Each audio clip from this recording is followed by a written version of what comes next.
जिनको आप बिकाऊ कह रहे हैं उनसे किस मुंह से एतमाद का वोट लेंगे? मरियम नवाज ने सवाल उठा दिया। बोली, वजीर आजम का दिमागी तवाजुन दुरुस्त नहीं। इदारों को हारे हुए शख्स के पीछे खड़ा नहीं होना चाहिए। सेनेट इलेक्शन में पैसा नहीं, मुस्लिम लीग नून का टिकट चला।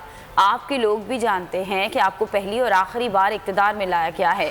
लीगी नायब सदर का कहना था कि नून लीग को तोड़ने की कोशिश करने वाले खुद टूट रहे हैं।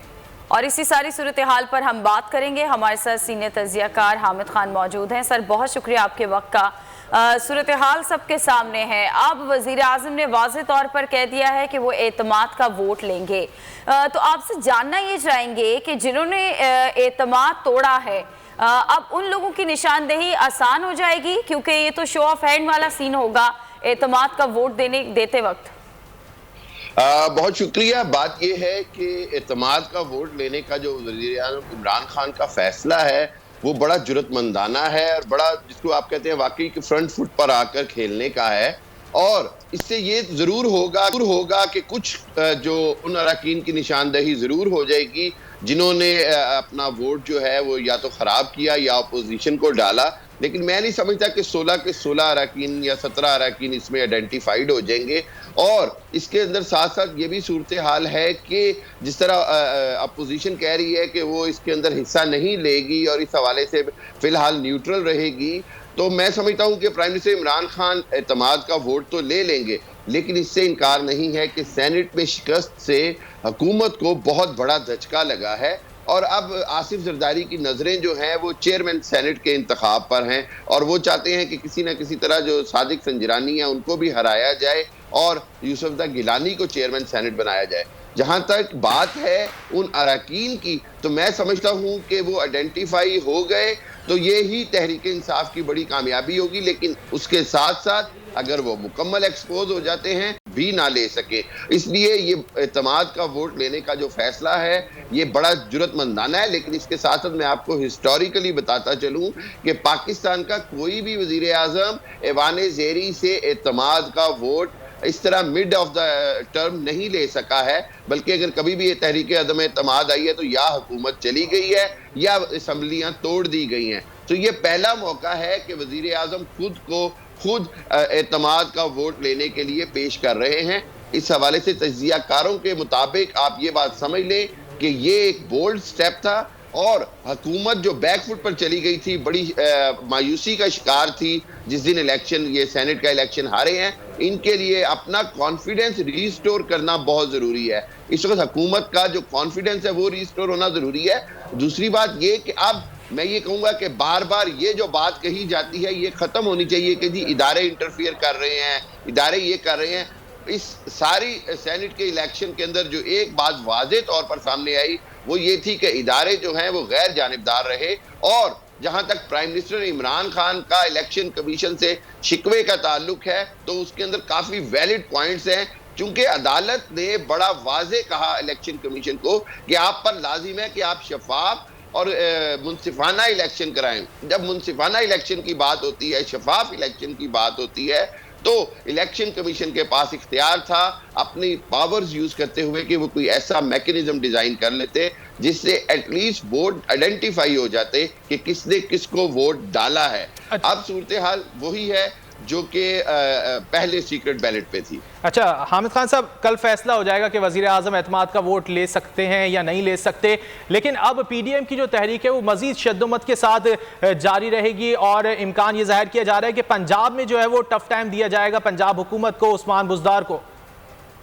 बहुत सही बात कही आपने। पीडीएम में तो आप समझें कि नई जान डल गई है। वो पीडीएम जिसके ऊपर एकदम से बहुत तनकीद हो रही थी कि ये लॉन्ग मार्च से पीछे हट गए हैं, इन्होंने इंतखाबात में हिस्सा ले लिया है, अब इनमें वाकई जान पड़ जाएगी। ये सेनेट के चेयरमैनशिप के लिए भी लड़ेंगे, ये आगे चल के वजीर आजम के खिलाफ खुद एतमाद लेकर आने की कोशिश करेंगे। और पंजाब के हवाले से आपने बिल्कुल दुरुस्त बात कही, क्योंकि पंजाब के में वजीर आला उस्मान बुज़दार की जो पोजीशन है वो बहुत सारे मामलात में कमज़ोर हुई है। इंटरनली पार्टी के अंदर भी उनको काफ़ी मुखालफत का सामना करना पड़ रहा है और इसके अंदर परवेज़ इलाही बहुत साथ देते हैं उस्मान बुज़दार का, लेकिन पीटीआई के खुद अरकान जो हैं उनके बड़े तहफ़्फ़ुज़ात हैं उस्मान बुज़दार साहब के हवाले से।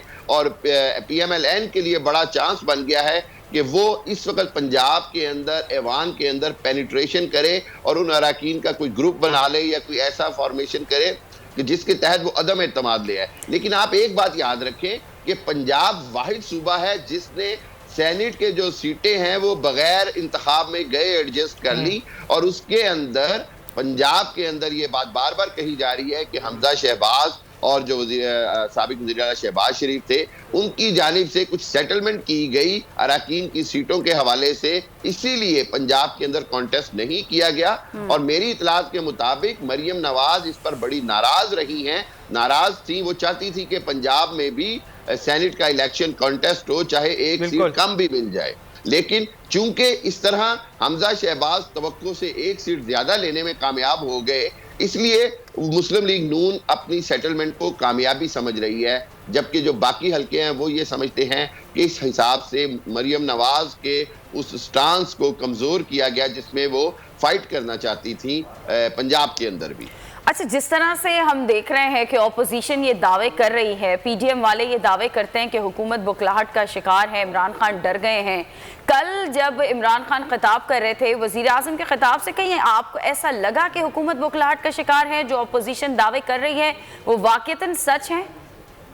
मैं नहीं कहूंगा कि बुखलाहट का शिकार है, लेकिन इससे इनकार नहीं कि परेशानी का शिकार जरूर है, और वजीर आजम इस अनएक्सपेक्टेड सेटबैक से थोड़े परेशान जरूर है। लेकिन वजीर आजम पूरे एतमाद हैं इस बारे में कि वो एतमाद का वोट ले लेंगे, और उनका ये जुमला मैं समझता हूँ बड़ा नटशेल था कि एतमाद का वोट नहीं ले सका तो मैं अपोजिशन में बैठ जाऊंगा, और मैं अपोजिशन में बैठने को तैयार हूं। ये इन्होंने उनका ये जो जुमला है ये पैगाम है उन सब लोगों के लिए जिन्होंने प्राइम मिनिस्टर को ये समझा कि जी अगर वो हार गए तो वो शायद छोड़ देंगे, सियासत से चले जाएंगे, जज्बाती कोई फैसला करेंगे। तो आप समझती हैं कि पॉलिटिक्स के अंदर जज्बात एक हद तक तो आप रख सकते हैं, लेकिन आप जज्बाती फैसले करके बहैसियत वजीर आजम बहुत सारी चीजें स्टेक पर नहीं लगा सकते। तो मैं समझता हूँ प्राइम मिनिस्टर इमरान खान की जो हुकूमत है वो दबाव में जरूर आई, वज़रा की प्रेस कॉन्फ्रेंस में नजर आया है थोड़ा, लेकिन एतमाद का वोट लेते ही आप देखिएगा कि हुकूमत दोबारा स्ट्रांग होगी, और इस बात की कोशिश की जाएगी कि उन अरकान को आइडेंटिफाई किया जाए ताकि आइंदा की हिकमत अमली में उन अरकान के मुमकिना बागियाना किरदार को जहन में रखा जाए। ये बड़ा इंपॉर्टेंट फैक्टर है। आइंदा की हिकमत अमली, आइंदा के 2 से 3 महीने बड़े इंपॉर्टेंट है। चेयरमैन सेनेट का इलेक्शन, पीडीएम की लॉन्ग मार्च की कॉल, और साथ साथ पाकिस्तान का एफएटीएफ से निकलने के लिए जो तैयारी है, जो हमारे पास सिर्फ जून तक का टाइम है, 90 दिन से कम का वक्त है। इसके अंदर हमारा वफाकी बजट भी आना है, इसके अंदर हमने एफएटीएफ की 3 शराइत भी पूरी करनी है, इसके अंदर खित्ते के अंदर बहुत सारे मामलात हैं अफगानिस्तान के हवाले से, कश्मीर के हवाले से, जो बहुत अहमियत इख्तियार करते जा रहे हैं। तो मौजूदा गवर्नमेंट के पास बहुत सारे चैलेंजेस हैं, और उन सब चैलेंजेस के साथ हामिद खान साहब, जैसे कि आपने चैलेंजेस की बात करी, कल वजीर आजम मुमकिन तौर पर एतमाद का वोट ले लेंगे पार्लियामेंट से, आप उसके बाद नहीं समझते वजीर आजम को अपनी कारकर्दगी पर तवज्जो देने की जरूरत है, हुकूमत को कारकर्दगी बढ़ाने की जरूरत है, महंगाई को कम करने की जरूरत है? बिल्कुल रजी, मैं इसी तरफ आ रहा था। बिल्कुल, ये सबसे इंपॉर्टेंट है कि हुकूमत अब पब्लिक इश्यूज के ऊपर, जिसको कहते हैं ना वॉर फुटिंग के ऊपर काम करे, वरना जंगी बुनियादों पर अवामी मसाइल को हल किया जाए। क्यों कि आपकी हुकूमत तब तक ही मजबूत रहेगी और एक्सेप्टेबल रहेगी जब तक आप अवामी मसाइल, महंगाई, बेरोजगारी और अमनो अमान, और उसके बाद सेहत की सहूलियात, तालीम की सहूलियात, कोरोना इस कोविड-19 के बाद आने वाले बहरान और लोगों के अंदर बेचैनी के लिए